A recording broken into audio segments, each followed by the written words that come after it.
warahmatullahi wabarakatuh.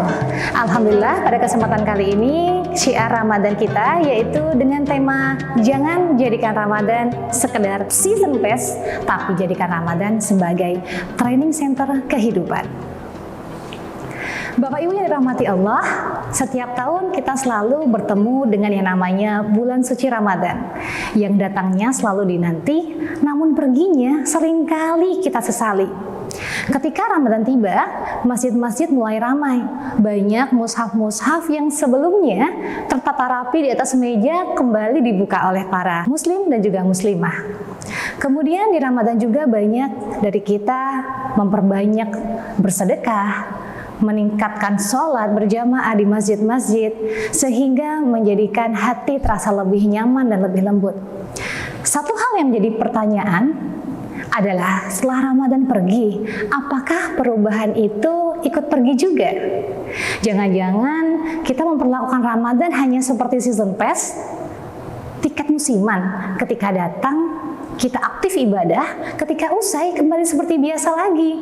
Padahal Ramadan hanya sekedar ritual tahunan, bukan sebagai proses transformasi. Ya ayyuhalladzina amanu, kutiba alaikumusyamu kama kutiba alal ladzina min qablikum la'allakum tattaqun. Wahai orang-orang yang beriman, diwajibkan atas kamu berpuasa sebagaimana diwajibkan atas orang-orang sebelum kamu agar kamu bertakwa. Dalam ayat tersebut tujuan berpuasa jelas, yaitu la'allakum tattaqun, agar kita menjadi orang yang bertakwa. Yang berarti bahwa Ramadan bukanlah tujuan akhir, Ramadan adalah proses, Ramadan adalah training center untuk membentuk pribadi bertakwa. Jika Ramadan adalah training center, maka ada beberapa hal yang penting untuk kita pahami. Yang pertama, yaitu Ramadan melatih pengendalian diri. Dalam puasa, kita menahan diri untuk tidak makan, minum, bahkan berhubungan antara suami istri, yang sebenarnya hal itu halal-halal saja ketika dilakukan di luar bulan suci Ramadan. Namun saat Ramadan, kita dilarang untuk makan, minum, berhubungan suami istri dari terbit fajar hingga terbenam matahari. Kalau yang halal saja kita tahan dan kita bisa dan mampu untuk menahannya, apalagi yang haram. Puasa melatih disiplin, melatih kesabaran, melatih kemampuan berkata tidak pada hawa nafsu. Coba kita renungkan, di luar Ramadan seberapa sering kita kalah dengan yang namanya emosi.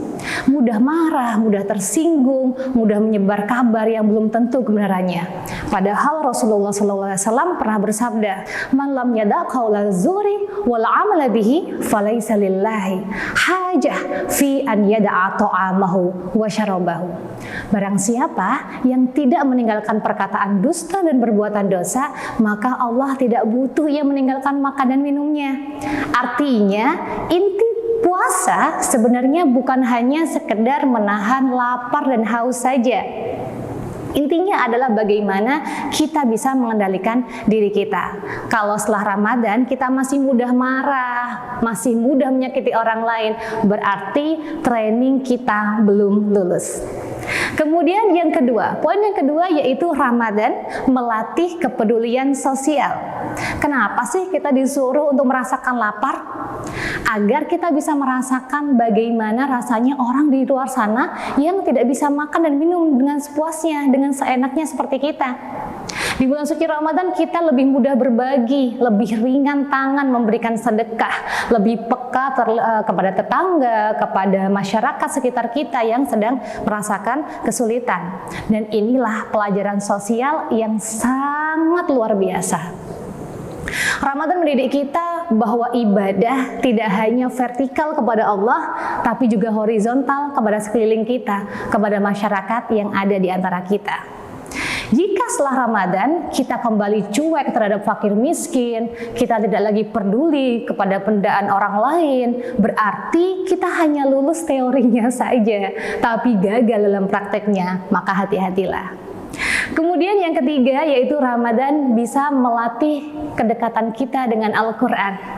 Di bulan Ramadan banyak orang-orang yang sebelumnya hanya meletakkan mushaf Al-Quran di atas meja kerja saja, atau bahkan di tempat-tempat yang memang terkhususkan untuk meletakkan Al-Quran. Namun di bulan Ramadan seringkali kita berusaha untuk memperbanyak bacaan Al-Quran kita.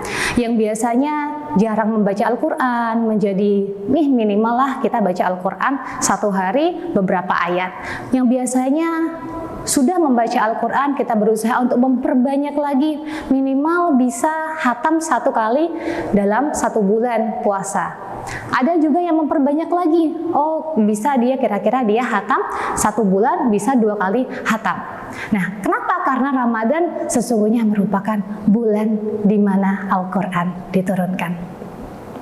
Sebenarnya ada yang lebih penting dari sekedar membaca, yaitu memahami dan mengamalkan. Karena Al-Quran bukan hanya untuk dibaca dengan merdu saja, namun juga untuk dijadikan pedoman hidup. Jadi kalau Ramadan usai, lalu mushaf kita kembalikan tertata rapi di atas meja kita hingga berdebu, berarti kita memperlakukan Al-Quran hanya sebagai bacaan musiman, padahal Al-Quran adalah kompas kehidupan. Kemudian poin yang keempat yaitu Ramadan melatih konsistensi ibadah. Di bulan Ramadan kita bangun malam untuk sahur, kita bisa bangun pukul 3 dini hari, kita sholat taraweh berapa rakaat, ada yang 8 rakaat, ada yang 20 rakaat, kita memperbanyak doa. Tubuh kita sebenarnya mampu untuk melakukan semua hal itu. Hanya saja di luar Ramadan kita seringkali bukan tidak mampu, tapi tidak mau. Ramadan membuktikan bahwa kita bisa lebih baik dari kebiasaan kita selama ini. Masalahnya bukan mampu atau tidak mampu, masalahnya adalah mau atau tidak mau. Training center tidak berarti ketika pelatihan selesai. Justru hasilnya harusnya bisa terlihat setelah kembali ke kehidupan nyata, yaitu kehidupan yang akan kita lalui 1 tahun setelah Ramadan usai. Kalau setelah Ramadan sholat kita kembali bolong-bolong, masjid kembali sepi, doa kembali jarang kita langitkan kepada Allah, berarti Ramadan hanya menjadi acara seremonial tahunan saja.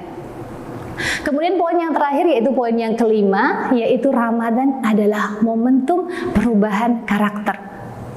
Bapak Ibu yang dimuliakan Allah, orang-orang yang lulus dari training center tentara misalnya, maka ia akan menjadi prajurit yang lebih kuat dari sebelumnya. Orang yang lulus dari training center pekerja, maka ia akan menjadi pegawai yang lebih profesional sebelum dia di training. Lalu orang yang lulus dari training center Ramadan harusnya bisa menjadi pribadi yang lebih bertakwa, lebih jujur dalam bekerja, lebih amanah dalam jabatan, lebih lembut dalam keluarga, lebih santun dalam bermasyarakat.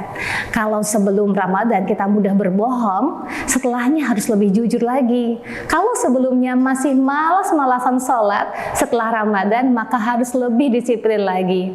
Kalau sebelum Ramadan masih sulit memaafkan, maka setelahnya bisa lebih lapang dada. Karena itulah tanda-tanda Ramadan kita berhasil. Bapak Ibu yang dirahmati Allah, jangan jadikan Ramadan sebagai season pass ibadah tahunan. Jangan jadikan ia sekedar rutinitas yang datang dan pergi tanpa makna. Jadikan Ramadan sebagai training center pembentuk takwa yang membentuk ketakwaan kita. Karena sejatinya yang dinilai Allah bukanlah seberapa meriahnya Ramadan kita, tetapi seberapa besar perubahan setelahnya.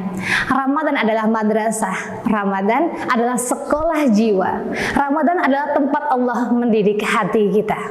Maka ketika Ramadan usai, jangan katakan Ramadan telah pergi, tapi katakan, ya Allah, jadikan hasil didikan Ramadan tetap hidup dalam diriku sepanjang tahun. Semoga kita termasuk orang-orang yang bukan hanya berpuasa ketika Ramadan datang dan tiba, tetapi benar-benar berubah menjadi lebih baik setelah lulus dari training center bulan Ramadan. Sekian yang dapat kami sampaikan. Wabillahi taufiq wal hidayah, waridha wal inayah. Assalamualaikum warahmatullahi wabarakatuh.